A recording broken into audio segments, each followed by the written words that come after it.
मेरा आदाब, नमस्ते। मैं आपको बहुत मुबारकबाद देना चाहता हूं कि आपने इस प्रकार की मीटिंग का आयोजन किया। आज जो माहौल पूरे देश में और दुनिया में, ये दोनों चीजें जुड़ी हुई हैं। हमारा देश दुनिया की समस्याओं से अलग नहीं है। कुछ जो दुनिया में हो रहा है उसका प्रतिबिंब, रिफ्लेक्शन यहां होता है, और यहां भी जो मुस्लिम कौम के सवाल हैं वो आप सदियों से जानते हैं। तो मैं आज जो मुख्य मुद्दा है कि हमारे जो नौजवान मुस्लिम कम्युनिटी से, जिसको कहा जा रहा है वर्ड रेडिकलाइज, पता नहीं वो वर्ड कितना सही है कि नहीं, क्योंकि रेडिकल का मतलब मैं कुछ और जानता हूं। रेडिकल का मतलब मैं जानता हूं कि वो व्यक्ति जो समाज को महत्वपूर्ण तरीके से बदलना चाहते हैं बेहतर बनाने के लिए, वो मेरी समझ है रेडिकल की। पर ये आज जो माहौल में जिस प्रकार का रेडिकलाइजेशन ऑफ यूथ किया जा रहा है, उसके लिए कौन जिम्मेदार है? इस्लाम जिम्मेदार है, मुसलमान जिम्मेदार हैं, या कोई और ताकतें हैं जिसके कारण ये आज का कैंसर हमारे समाज में बढ़ रहा है? ये हमको सोचने की जरूरत है। तो खैर, मेरे पास थोड़ा वक्त है तो मैं इसको दो मुद्दों में देखना चाहूंगा। एक तो ये जो पूरी प्रोसेस चालू हुई है वो 9/11 के बाद से चालू हुई है। 9/11/2001 आपको याद होगा, 2 एरोप्लेन। खैर, मैं कुछ चीजें दोहरा रहा हूं ताकि हम समझ सके आईएस आया कहां से।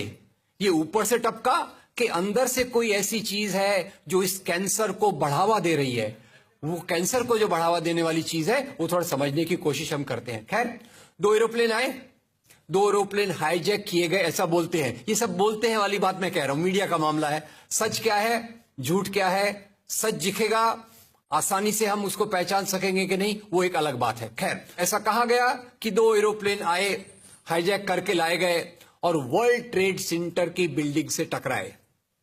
अब इतनी बड़ी बिल्डिंग थी, वो एरोप्लेन से गिर सकती कि नहीं, वो दूसरा सवाल। वो सवाल मैं सब अंदर छोड़ देता हूं, उसमें मैं नहीं जाऊंगा। बिल्डिंग नीचे बैठ गई और उसी के साथ करीब 3000 लोग मारे गए। कुछ मैं सवाल पूछता हूं अपने दोस्तों से ताकि मेरी समझ भी बढ़े, आपकी समझ भी बढ़े। एक सवाल का जवाब दीजिए, ये 3000 लोग जो मारे गए, ये लोग गुनाहगार थे या बेगुनाह थे? बेगुनाह थे। और इसके बाद वो ओसामा बिन लादेन, बुरा मत मानिएगा, मैं उसकी बहुत आलोचना करता हूं, वो कहता है ये अच्छा हुआ, ये जिहाद है, ऐसा और होना चाहिए, अल्लाह का शुक्र है। अब ये इस्लाम के नाम से उसने जो कह दिया, मेरे ख्याल से इस्लाम पे ये सबसे बड़ा अटैक था। और ये अटैक करने वाले के पीछे कौन था? क्या ओसामा बिन लादेन ऑटोमेटिक आ गया? ये अलकायदा कहां से बना? तो इसके बारे में भी बहुत गहरी सारी चीजें हैं जिसका मैंने स्टडी किया है, कुछ उस पर लिखा भी है। मैं बताता हूं, ये अलकायदा बनने की प्रोसेस की शुरुआत ही बाद में जाकर आईएसआईएस में तब्दील होती है। मैं इसको सवाल के रूप में पूछता हूं, देखिए, अगर इस्लाम के कारण आतंकवाद होता, मेरा सवाल जरा समझ लीजिए, अगर इस्लाम के कारण आतंकवाद होता तो दुनिया के कौन से देश में सबसे ज्यादा आतंकवादी होना चाहिए? इंडोनेशिया में। सऊदी अरेबिया बहुत छोटा है, पता नहीं हमारे बंबई के बराबर भी है कि नहीं। सऊदी अरेबिया बहुत छोटा है, सबसे ज्यादा आतंकवाद होना चाहिए इंडोनेशिया में, दुनिया का सबसे बड़ा मुस्लिम देश। वहां इस प्रकार का आतंकवाद नहीं है। नंबर 2, वो एरिया देखिए, अभी सवाल आपको बताया गया, उसको याद रखिएगा। इस दुनिया के आतंकवाद से, जिसको इस्लामिक आतंकवाद कहा जाता है गलती से, कैसा कहा जाता है वो भी मैं बताऊंगा। इस आतंकवाद से मारे जाने वाले ज्यादा लोग, इससे मारे जाने वाले ज्यादा लोग हिंदू हैं, मुसलमान हैं या क्रिश्चियन हैं? मुस्लिम हैं। इस्लाम के नाम पे आतंकवाद है, सबसे ज्यादा कौन मारा जाता है? मुस्लिम। अब तीसरी बात का ख्याल कीजिए, किस एरिया में इसका लोकेशन है? This terrorism is located in which area? तो उस एरिया की मैं 3 आपको बातें बताता हूं। उस एरिया में, जिसको मैं वेस्ट एशिया कहता हूं, पश्चिम एशिया में 3 चीजें हैं। नंबर 1, वहां रहने वालों में मुसलमान ज्यादा है, यस नो? उसी एरिया में आतंकवाद ज्यादा है, उसी एरिया में तेल का खजाना है। तो आतंकवाद तेल के कारण है कि इस्लाम के कारण है? तेल के कारण है। और तेल का कब्जा कौन करना चाहता है? तेल का कब्जा वो ताकत करना चाहती है जो वॉशिंगटन में बैठे हुई पूरी दुनिया को नचाते रहती है। काम करने वाला कोई और गुनाहगार कोई और बनाया गया। अब ये आया कैसे? तो आपको बता दूं कि ये अल कायदा के जो मदरसे, अब मदरसा अपने आप में खतरनाक शब्द उसमें कर देते हैं, कुछ मदरसों में इस आतंकवाद की ट्रेनिंग दी गई। इस्लाम के कारण गलत। ये जो मदरसों में आतंकवाद की ट्रेनिंग दी गई, उसके पीछे भी जो हाथ था, दो चीजों का था। सबसे बड़ा हाथ था अमेरिका का। अमेरिका ने $8,000 मिलियन, 7,000 टन हथियार दिए अलकायदा को। उनका ब्रेन वॉश किया गया। इस्लाम के जो दो महत्वपूर्ण शब्द हैं, माफ कीजिएगा अगर मैं कुछ गलत कहूं, मैं इस्लाम का स्कॉलर नहीं हूं, समझने की कोशिश करता हूं, कुछ मैंने गलत कहा तो उसको माफ कर दीजिएगा। तो दो शब्दों को उन्होंने बदल दिया। एक शब्द था जिहाद। जिहाद तो जो है जिहाद अकबर, जिहाद असगर। जहां तक मेरी समझ है, जिहाद अकबर का मतलब होता है अपनी बुराइयों के खिलाफ लड़ना। जिहाद असगर का मतलब होता है समाज की बुराइयों के खिलाफ संघर्ष करना। तो इस जिहाद शब्द का मतलब बदल कर दिया गया कि जो भी व्यक्ति आपसे असहमत है, जो भी व्यक्ति को किसी को पहले काफिर लेबल करो। अब काफिर का भी एक बहुत अलग मतलब है, I won't go to the details of that. तो काफिर किसी को बोलो, उसको मारो, तो उसको जिहाद के नाम दिया गया। और ये ट्रेनिंग उन मदरसाओं में हुई जिसको अमेरिका ने पैसा दिया, अमेरिका ने सिलेबस भी दिया। और तो और मेरी समझ है, मदरसों में कुरान की ट्रेनिंग देते हैं। वो कैसे होना चाहिए वो आपके बीच में चर्चा का मुद्दा है, पर यहां जो ट्रेनिंग दी गई उसका सिलेबस वॉशिंगटन में बनाया गया। और खैर ये क्यों बनाया गया, उसके पीछे मैं पहले बहुत कोशिश करके, मेहनत करके लोगों को बोलता था ये अलकायदा इसके लिए बनाया गया। बाद में मेरे हाथ में एक बहुत अच्छी चीज आई। अब यूट्यूब में कई चीजें बहुत अच्छी है, कई चीजें खराब हैं। यूट्यूब के कारण हमारे कई नौजवान भटक भी रहे हैं, पर यूट्यूब की कुछ अच्छी चीजें आपको बताता हूं। यूट्यूब में आप सर्च कीजिएगा 3 शब्दों को, हिलरी क्लिंटन अलकायदा अमेरिका। उसमें आपको 4.5 मिनट का एक वीडियो मिलेगा जिसमें हिलरी क्लिंटन बताती है, मैं नहीं कह रहा, हिलरी क्लिंटन कहती है कि हमको रशियंस के खिलाफ लड़ना था। हमारी फौजें जो वियतनाम से एकदम डिमोरलाइज होके आई थी वो तैयार नहीं थी, तो इन एशिया के मुसलमानों के नौजवानों के कंधे पर रखकर हमने अपनी बंदूक चलाई। हमने अलकायदा खड़ा किया, हमारा काम हो गया, हम अपने हाथ धो लिए और हम अपने वापस आ गए। तो यानी हमने कैंसर के बीज डाल दिए, हम तो अपने देश में सुरक्षित हैं। उसका जो नतीजा भुगतना हो वो एशिया के लोग भुगते, वेस्ट एशिया के लोग भुगते। और उसी के साथ 9/11 के बाद, उसी के साथ अमेरिकन मीडिया ने एक सबसे खराब काम किया, the most anti human act in the history of Mankind. मैं पूरी जिम्मेदारी से ये शब्द कह रहा हूं। क्या किया था अमेरिकन मीडिया ने? अमेरिकन मीडिया ने धर्म को आतंकवाद से जोड़ दिया। मजहब जो मोहब्बत सिखाता है, मजहब जो इंसान को इंसान बनना सिखाता है, उस मजहब के साथ इन्होंने आतंकवाद को जोड़ दिया और एक शब्द बनाया पहली बार, इस्लामिक टेररिज्म। याद रखिए, दुनिया में आतंकवाद पहले भी हुआ है। याद रखिए आयरिश रिपब्लिकन आर्मी, याद रखिए खालिस्तान, याद रखिए नाथुराम गोडसे, याद रखिए इंदिरा गांधी का हत्यारा, याद रखिए राजीव गांधी का हत्यारा। आतंकवाद पहले भी हुए हैं, पर कभी भी मजहब को आतंकवाद के साथ नहीं जोड़ा गया। तो मैं मानता हूं अमेरिकन मीडिया ने अगर सबसे गंदा, सबसे एंटी ह्यूमन काम किया है तो इस जुमले का बनाना जिसको कहते हैं इस्लामिक टेररिज्म।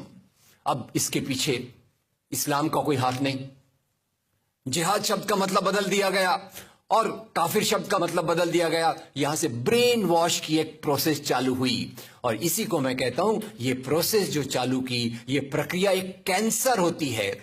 मेरा थोड़ा मेडिकल बैकग्राउंड है, मैं जानता हूं कैंसर शुरुआत में होता है, आपने ट्रीट कर लिया तो ठीक है, जब वो फाइनल स्टेज में जाता है तो पूरी दुनिया की बर्बादी करने पे तुल जाता है। और वही बात अलकायदा के साथ हुई। अलकायदा के बाद मामला वहीं खत्म नहीं होता। तेल की प्यास, तेल की भूख बहुत बड़ी है। आप जानते हैं भारत 200 साल तक गुलाम रहा इंग्लैंड का। काय के लिए गुलाम था? क्योंकि उनको यहां का कच्चा माल लूट कर ले जाना था। After colonialism there is imperialism, और ये इंपीरियलिज्म चाहता है दुनिया के रॉ मटेरियल्स, दुनिया के रिसोर्सेस को लूटकर अपनी समृद्धि को, अपनी प्रॉस्पेरिटी को बढ़ाया जाए। और उसी के चलते उन्होंने एक और काम किया और वो काम था इराक पे हमला। अभी ब्रेक्सिट, अभी वो कौन सी रिपोर्ट आई है, मैं नाम भूल गया उसका, जिसमें ब्रिटेन के प्रधानमंत्री जो थे उनको एक गिल्टी करार हो रहा है। वो रिपोर्ट में पहले उन्होंने तय कर लिया कि हमको इराक पे हमला करना है, बाद में आर्ग्यूमेंट ढूंढते रहे कि भाई कौन सी बात पे हम इराक पे हमला करें, तो बोले अरे इराक के पास तो वेपन्स ऑफ मास डिस्ट्रक्शन है। उस बात पे लंबी बहस चली और यूनाइटेड नेशंस, जिसको अमेरिका ने अपने जेब में रख लिया है, उसके सहारे से उन्होंने इराक पे हमला किया। और वो इराक पे हमले के कारण जो वहां की आर्मी स्ट्रक्चर था, जो फौज का स्ट्रक्चर था, वो डिस्टर्ब हो गया। एक तरफ से वो डिस्टर्ब हो गया, दूसरी तरफ से अल कायदा की आइडियोलॉजी आई और इन दोनों को मिलाकर आईएसआईएस बना। काम है इस्लाम का नाम, इस्लाम के नाम पर जो काम हो रहा है वो वास्तव में it is a design of imperialist powers to control on the oil resources of the world. इससे गंदी बात दुनिया में कोई नहीं हो सकती कि मजहब के नाम पर एक पॉलिटिक्स, मजहब के नाम पे आर्थिक समस्याओं को अमेरिका हल करने की कोशिश कर रहा है। ये एक बात। अब दूसरा एक और भी इसमें जोड़ दूं, इंडिया में, भारत में खास तौर तक समस्या और ज्यादा रही। यानी वो एक हमारा हिंदी में कहा मुहावरा है ना, एक तो करेला ऊपर से नीम चढ़ा।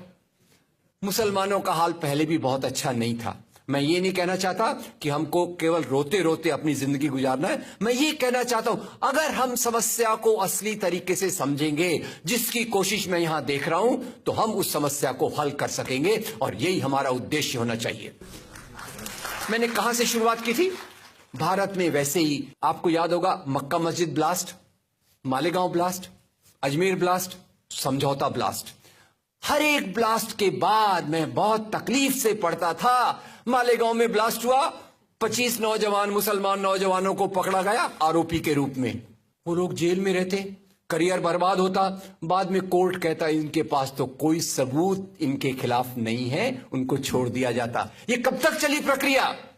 जब तक बंबई में 26/11 नहीं हुआ।